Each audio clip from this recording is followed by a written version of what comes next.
Pour 2 minutes.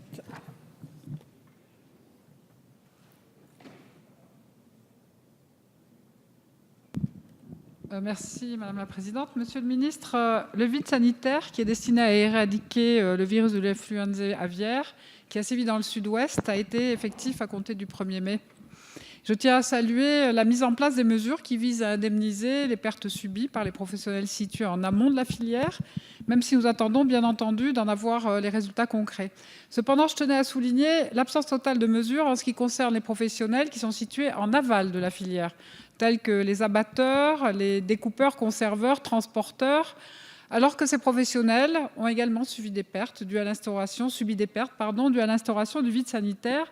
Il semblerait qu'aucune aide ne soit prévue pour combler le manque à gagner dont ils ont été victimes. Dès lors, Monsieur le Ministre, quelles mesures indemnitaires allez-vous mettre en œuvre pour indemniser l'aval de cette filière ?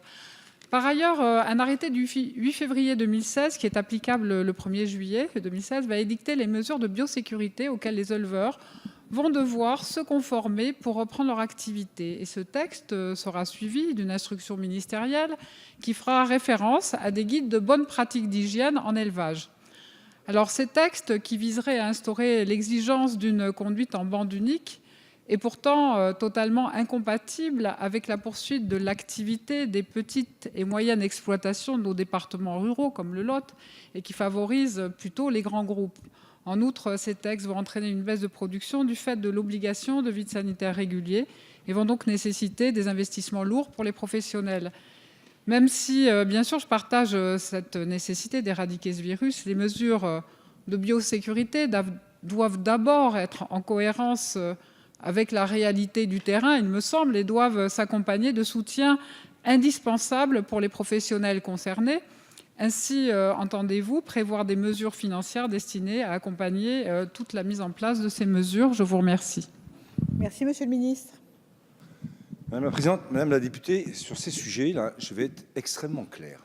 La première chose, c'est que vous ne pouvez pas dire, parce que ça a été répété alors que je me suis déplacé et dans les Landes et dans le Gers pour préciser les choses, qu'il n'y a aucune mesure pour l'amont de cette filière. J'ai encore entendu qu'il y avait des mesures pour l'amont plutôt et aucune pour l'aval. J'ai répondu tout à l'heure, Madame la députée. 60 millions sur France Agrimaire pour tout report de charges et demande de report pour les entreprises. 2, possibilité de demander immédiatement, sans attente de difficultés, des reports fiscaux et sociaux qui pourront être transformés en suppression de charges et d'aides pour les entreprises qui sont concernées. Mise en place de la possibilité de demander les avances sur le CICE pour pouvoir aider à la trésorerie. Mise en place du chômage partiel pour toutes les entreprises qui ont été touchées. Donc, Madame la députée, dans ces moments où c'est suffisamment compliqué pour un ministre de gérer une crise sanitaire, je ne suis pas responsable de l'influenza aviaire. Elle existait et c'est parce qu'elle existait, qu'elle mettait en danger la totalité de la filière que j'ai été obligé de prendre ces décisions. Ne dites pas qu'on n'a pas prévu des dispositions. Ne dites pas qu'il n'y a pas des mesures qui ne sont pas prévues. Elles sont prévues. Ça, c'est le premier point. Sur la biosécurité, vous dites « Ah, mais vos mesures, Monsieur le Ministre, ça va être de mettre des bandes uniques en place et d'essayer de gérer cette filière pour éviter qu'on se retrouve. » Parce que quand même, Madame la députée, le vrai sujet, c'est l'influenza aviaire. C'est le risque que ça fait peser sur toute la filière. Si on laissait cette maladie et ce problème sanitaire, qu'est-ce que vous croyez qu'il va arriver ? Bien, il va arriver que c'est la fin programmée de cette belle filière de foie gras et de volaille dans le sud-ouest qui est inscrite. Moi, je ne veux pas faire courir le risque à cette filière. Donc j'essaye de prendre des décisions, certes, qui vont nécessiter des investissements. Et l'État, je l'ai dit, est prêt à mettre 220 millions pour aider sur 2 ans les exploitants à faire les investissements nécessaires.